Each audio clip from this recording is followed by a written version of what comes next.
Oi pessoal, tudo bem com vocês? Quero compartilhar uma reflexão do dia, uma palavra que eu acredito que vai te fazer pensar sobre muitas coisas e espero que te dê coragem para pregar o Evangelho independente da situação que você esteja.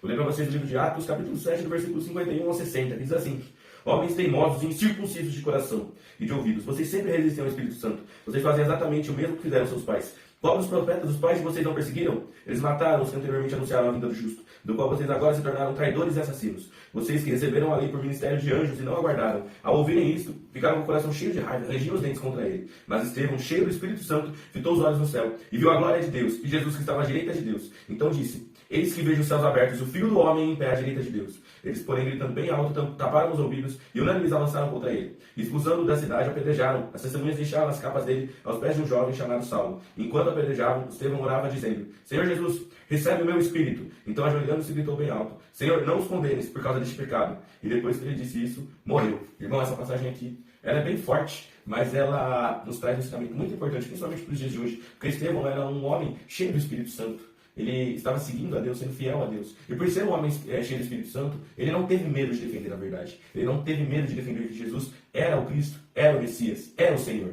E que aqueles homens, os sacerdotes daquele tempo, haviam sido injustos com eles, que eles tinham sido hipócritas, e que eles tinham crucificado Jesus injustamente, que eles tinham negado o Messias. E ele não teve medo de falar isso, mesmo sabendo que ele estava diante dos sacerdotes e que os sacerdotes podiam matá-lo, como de fato fizeram. A gente vê aqui que Estevão teve uma morte muito triste, porque ele foi apedrejado pelos judeus, por aqueles homens que não aceitavam Jesus como Salvador. Mas ele ainda foi presenteado com algo muito bonito, porque ele pôde ver Jesus ao lado de Deus, à direita do Pai. Eu tenho certeza que quando ele viu Jesus à direita do Pai, ele teve certeza que, mesmo se ele morresse, ele estaria indo para junto de Jesus, ele estaria sendo salvo. E com certeza, agora ele está com Jesus, porque ele defendeu o Evangelho, defendeu Jesus. Isso é uma coisa que falta para mim e para você, irmão, porque hoje em dia a gente não tem esse risco de morte, pelo menos aqui no Brasil não. No Brasil nós não temos esse risco de morte, que a gente vai pegar o Evangelho e alguém vai querer apedrejar a gente por conta disso. As pessoas podem tacar pedras de outras formas, mas não na forma literal. Então, muitas vezes nos falta, ainda assim, mesmo sem esse risco, nos falta essa coragem de defender a verdade, de defender Jesus, defender que Jesus é o único Senhor, o único caminho, que não há outro caminho, que não há outro Deus, que não há outra forma. Existe uma forma de ser salvo, porque Jesus Cristo é o caminho, a verdade e a vida.